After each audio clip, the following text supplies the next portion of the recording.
बिस्मिल्लाहिर्रहमानिर्रहीम। अस्सलाम वालेकुम स्टूडेंट। हम कोर्स डायलिसिस का लेक्चर स्टार्ट करने लगे हैं। आज हम नेक्स्ट टॉपिक स्टार्ट करते हैं। लास्ट टाइम हमने ब्लड बॉर्न डिजीज को डिस्कस किया था, ठीक है। जो लेक्चर आप लोगों को मैंने सेंड किया था कि कौन सी डिजीज होती है ब्लड बॉर्न डिजीज, उनको किस तरह से हम प्रिवेंट कर सकते हैं, उनकी ट्रांसमिशन किस तरह से होती है, ठीक है। और ये सारी चीजें उसमें हमने डिस्कस की थी। उसके बाद हमने ये पढ़ा था कि नॉन कम्युनिकेबल डिजीज कौन सी होती हैं, और उसके अलावा हमने डिस्कस किया था कि कम्युनिकेबल डिजीज यानी कि एक इंसान से दूसरे इंसान में फैलने वाली जो बीमारी होती है, या जो एक इंसान से दूसरे इंसान में नहीं फैलती। उसके बाद हमने इन्फेक्शन को डिस्कस किया था, कॉजेज ऑफ इन्फेक्शंस क्या होती हैं।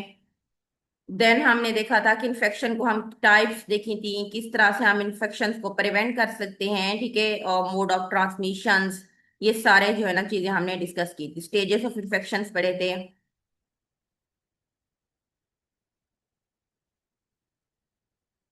आज हमारा जो टॉपिक्स है नेक्स्ट, वो है ड्रग एडमिनिस्ट्रेशन, ठीक है। ड्रग एडमिनिस्ट्रेशन मीन के जो दवाई है कि खुराक को हमने किस तरह से पेशेंट को देना है, उसको किस तरह से एडमिनिस्टर करना है। दवाई की खुराक और इंतजाम सेहत की देखभाल का एक अहम हिस्सा होता है, ठीक है। यानी कि एडमिनिस्ट्रेशन जो कि हमने किस तरह से देनी है दवाई, ये एक बहुत अहम बात है। जिसमें जो है ना मरीजों की फ्राहमी शामिल है, सॉरी, जिसमें मरीजों को दवाइयों की फ्राहमी शामिल है ताकि इलाज का मकसद हासिल हो सके। मीन्स के ड्रग ऑफ एडमिनिस्ट्रेशन डिपेंड करता है कि हमारे पास मेडिसिन मौजूद है या नहीं है। अगर तो फॉर एग्जांपल एक पेशेंट है, उसको हमने वो फौरी तौर पर आईसीयू में आया है, हमने उसको इमरजेंसी में जो है ना आईवी इंजेक्शन देना है, अगर वो पेशेंट जो होती है शॉक में है, तो ये तभी हम ड्रग को एडमिनिस्टर कर सकेंगे ना। वो वाला इंजेक्शन हम तभी लगा सकेंगे जब वो वाली चीज हमारे पास मौजूद होगी। तो इसीलिए मरीजों की दवाइयों की फ्राहमी का होना बहुत जरूरी है ताकि इलाज का मकासद हासिल हो सके।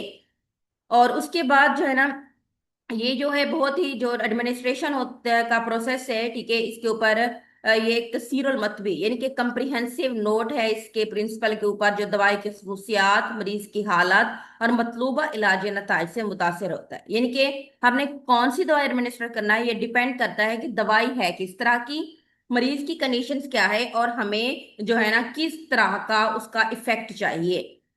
और इस तरह से हमारे पास है कि ये एक दवाई के इंतजाम के असूल, तरीके और अहम नुकात को वाज़ेह करता है कि, और हिफाजत, दुरुस्तगी और मरीज की देखभाल की अहमियत पर जोर देता है।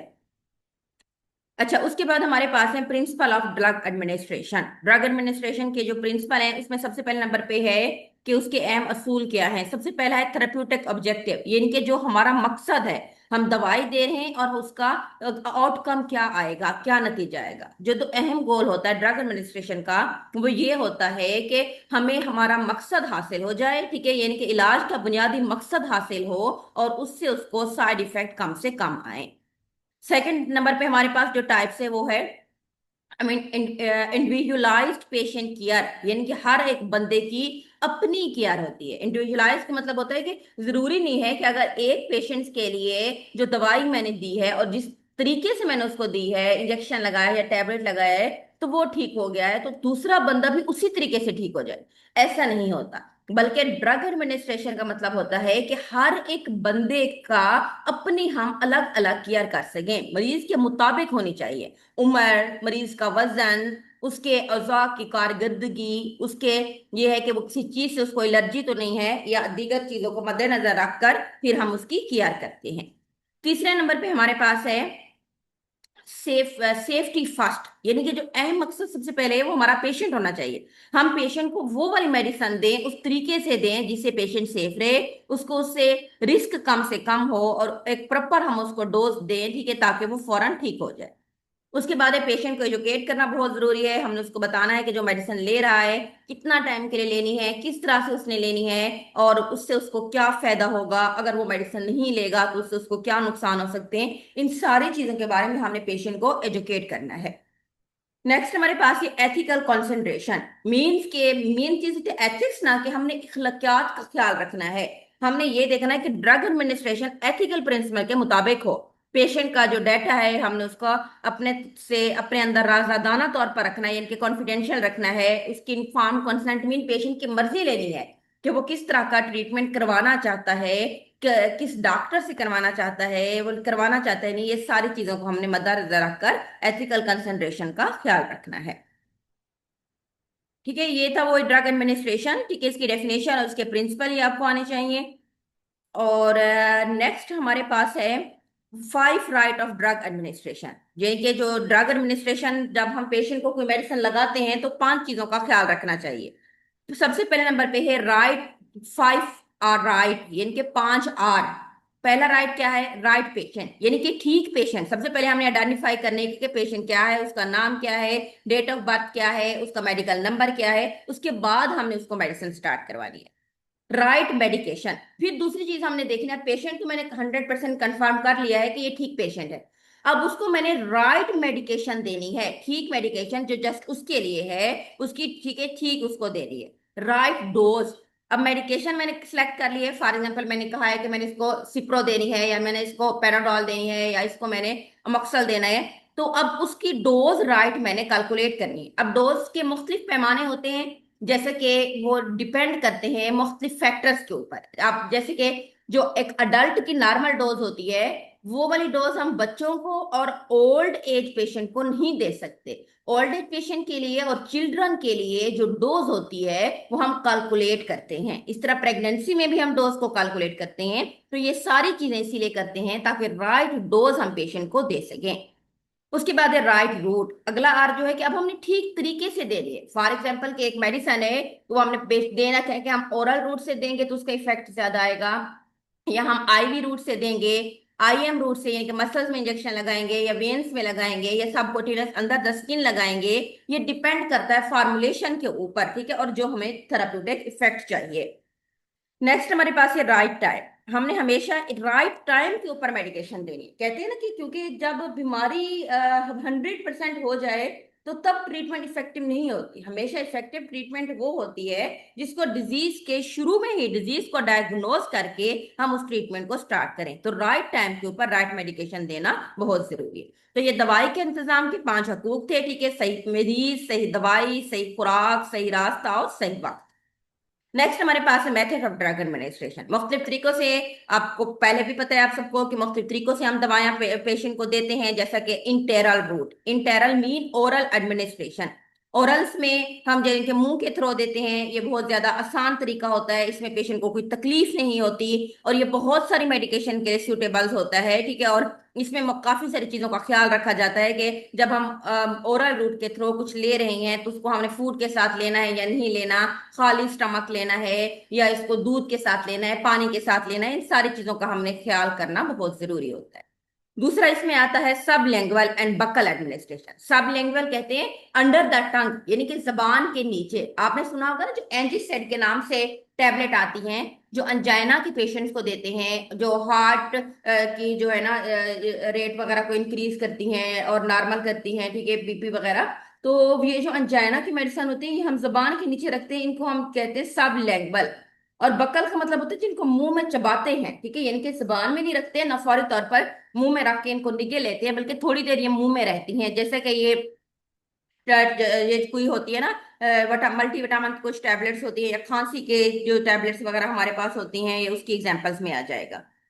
उसके बाद है रेक्टल एडमिनिस्ट्रेशन। रेक्टल नाम से शो है, रेक्टम के अंदर हम इसको डालते हैं। इसके हमारे पास एडवांटेजेस क्या है कि यूजफुल होता है, ठीक है, ओरल मेडिकेशंस के लिए। और उसके अलावा जो होती हैं उन सॉरी मतलब कि ये जो रेक्टल एडमिनिस्ट्रेशन होता है इसका फायदा ये है कि उन पेशेंट के लिए ये ज्यादा फायदेमंद होता है जिनको हम ओरल मेडिकेशन जिनको हम नहीं दे सकते, उनके किसी भी वजह से, कि उनको कोई स्टमक में प्रॉब्लम है या उनको लीवर में प्रॉब्लम है। उसके बाद है पेरेंट्रल रूट। ठीक है, पेरेंट्रल यानी कि इंजेक्शन। अब आप सबको पता है इंजेक्शन मुख्तलिफ तरीकों से लगाते हैं। आईवी इंजेक्शन होता है जिसको हम डायरेक्ट वेन में लगाते हैं, ये फौरी तौर पर इफेक्ट देता है, ये सबसे अच्छा तरीका होता है, हमें करेक्ट डोज 100% हमारी बॉडी के अंदर जाती है। लेकिन इसका नुकसान ये होता है कि इसके साइड इफेक्ट ज्यादा होते हैं अगर हम गलत लगा देंगे तो।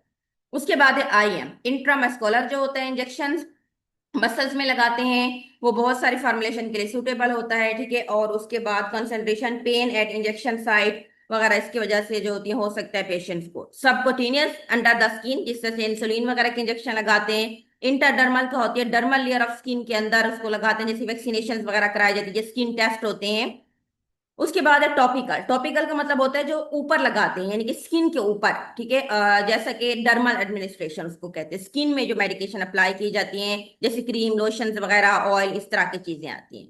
ट्रांसडर्मल एडमिनिस्ट्रेशन का मतलब होता है कि जो पैचेस वगैरह, ठीक है, स्किन के ऊपर लगाए जाते हैं। और उसके बाद जो ऐसा ऐसा ड्रग को रिलीज करते हैं, जैसे एलर्जी वगैरह के पैचेस होते हैं। नेक्स्ट हमारे पास है इनहेलेशन। इनहेलेशन का मतलब होता है कि इनहेल करना, जैसे नोज के थ्रू कोई चीज अंदर जाके हम इनहेल करते हैं, जिस तरह से नेजल स्प्रे वगैरह होते हैं, ठीक है। स्टीम इनहेलर ये इसकी एग्जांपल्स में आते हैं। कुछ अदर रूट्स भी होते हैं, जैसे कि ऑप्थेल्मिक, आईज के अंदर मेडिकेशन दी जाती हैं, आई में फौरी तौर पर जो होती है इफेक्ट इनका मिलता है। ऑप्टिक एडमिनिस्ट्रेशन भी होती है, जो कि कान के एरिया के हम इसमें एडमिनिस्टर करते हैं। नेजल एडमिनिस्ट्रेशन जो कि हम नोज में देते हैं। तो ये कुछ जरिए थे, रूट्स थे मेडिसन को एडमिनिस्टर करने के। उनके फायदे भी बताए हुए थे, उनके नुकसान भी बताए हुए थे। अच्छा, कंसंट्रेशन इन ड्रग एडमिनिस्ट्रेशन, यानी कि जब हम कोई मेडिसिन लगाते हैं तो हमने किन अहम नुकात का ख्याल रखना है। सबसे पहले हमने डोज का, यानी कि खुराक दवाई की हम कितना है, जैसे पहले मैं आपको बताया था, ठीक है, कि कौन से पेशेंट है, किसके लिए है, हमने सही से उसको कैलकुलेट करना है। डायरेक्ट इंट्रैक्शन, यानी कि मनफी जो होती है, हमने असरात से खुद बचाना है। उसके बाद हमारे पास है एलर्जीज वगैरह, और उसके बाद सेंसिटिव वगैरह से होते हैं मरीज की, हमने कंप्लेंट्स वगैरह का ख्याल रखना है, ठीक है। ये सारी चीजें हमारे पास आ जाती हैं। ये है अहम नुकात, ठीक है। खुराक का हिसाब रखना है, दवाइयों के तामुल, यानी कि उनके आपस में इंटरेक्शन तो नहीं है, पेशेंट को कोई एलर्जी तो नहीं है, वो किसी चीज से सेंसिटिव तो नहीं है, मरीज की कंप्लेंट्स क्या हैं, इन सारी चीजों का ख्याल रखना है। मॉनिटरिंग और असेसमेंट कैसे करनी है, स्टोरेज और हैंडलिंग कैसे करनी है, कल्चर और एथिकल कंसंट्रेशन का कैसे ख्याल रखना है। और इमरजेंसी जो होती हैं हमने जो होती हैं पैराडेंसीज, यानी कि इमरजेंसी तैयारी करके कैसे रखनी है। अच्छा, उसके बाद कुछ प्रिंसिपल होते हैं प्रिंटरल रूट ड्रग एडमिनिस्ट्रेशन, यानी कि इंजेक्शन की फॉर्म में जो हम मेडिसिन लगा रहे हैं, क्योंकि वो बराह रास्त हमारे ब्लड के अंदर जाती हैं, हमारे डाइजेस्टिव सिस्टम के थ्रू नहीं जाती। इन इंजेक्शन को लगाने के लिए बहुत सारे मेथड्स होते हैं। उसका फायदा ये होता है कि हम तेज हाज मेडिसन, दुरुस्त मेडिसन फौरी तौर पर बॉडी के अंदर पहुंच जाती है और उसका फौरी तौर पर इफेक्ट मिलता है। अच्छा, पेरेंटल इंजेक्शन हमारे पास हमें पता है चार होते हैं। वेन में लगाते हैं, मसल्स में, सबकोटिनियस जो होती है अंडर द स्किन, और इंट्राडर्मल मीन स्किन की डर्मस लेयर जो होती है उसके अंदर से लगाते हैं, ठीक है। ये है ये हमारे पास, ठीक है, इंजेक्शन की मुख्तलिफ टाइप्स हैं। और उसके बाद है पेरेंटल एडमिनिस्ट्रेशन करते हुए हमने किन बातों का, कुछ बातें होती है खास, जो कि ओरल मेडिकेशन में तो हम उनका इतना ख्याल नहीं रखते, लेकिन अगर हम इंजेक्शन की फार्म में लगा रहे हैं तो उन बातों को हमने कंसीडर करना होता है। फॉर एग्जाम्पल, सबसे पहले एक टर्म होती है एसेप्टिक टेक्निक। एसेप्टिक का मतलब होता है कि हमने जरासीम से पाक असूलों को इस्तेमाल करना है, तरीकों को इस्तेमाल करना है इस तरह के इंजेक्शन बनाते हुए। क्योंकि अगर कोई छोटा सा भी जरासीम, कोई छोटी सी चीज हमारे इंजेक्शन के अंदर चली गई तो फिर उससे क्या होगा कि पेशेंट के ब्लड के अंदर जाके वो उसको ठीक करने के बजाय उसकी बॉडी को और भी नुकसान देगी। दूसरे नंबर पे हमने इंजेक्शन लगाते हुए हमेशा ख्याल, क्योंकि ये इरिवर्सिबल रूट होते हैं ना, कि ब्लड में एक दफा जब इंजेक्शन के थ्रू कोई चीज चली जाती है हम उसको दोबारा निकाल नहीं सकते। इसीलिए हमने राइट पेशेंट, राइट मेडिकेशन और राइट डोज का अच्छे से ख्याल रखना है। हमने जो स्विंग्स लेनी है, हमने जो टेक्निक इस्तेमाल करनी है वो हमने स्टीराइल करनी है, यानी कि साफ क्लीन, जिसपे कोई जर्म ना हो। पेशेंट की पोजीशन का हमने ख्याल रखना है कि हमने कहाँ लगाना है, कौन से मसल्स में लगाना है, ठीक है, बाजू के मसल्स में, लेग के मसल्स में लगाना है, या थाई की मसल्स में लगाना है, कहाँ पे लगाना है, कौन सी वेन में इंजेक्शन लगाना है। इन सारी चीजों को हमने कंसीडर करना होता है। उसके बाद है कि साइट ऑफ इंजेक्शन वही, ठीक है, कि ताकि कम से कम पेशेंट को नुकसान हो। और उसके बाद है स्लो, और हमने कंट्रोल इंजेक्शन लगाना है, यानी कि फौरन जहां पे स्लो लगाने की जरूरत है वहां पे हमने स्लो लगाना है, ताकि पेशेंट को तकलीफ कम से कम हो। फिर हमने उसको मॉनिटर भी करना है कि कोई एडवर्स इफेक्ट ना आए बाद में, कुछ देर तक पेशेंट को हमने रिलैक्स रखना है। फिर हमने उस फ्रिंज को डिस्पोज कर देना है।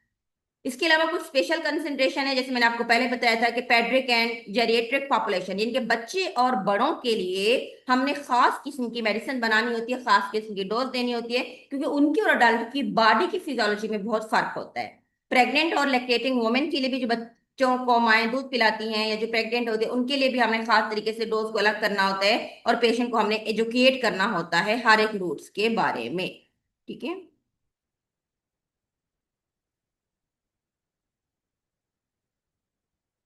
ठीक है, वही बच्चों के लिए है, ये मां के लिए मरीज को हमें एजुकेट करना है। IV injection.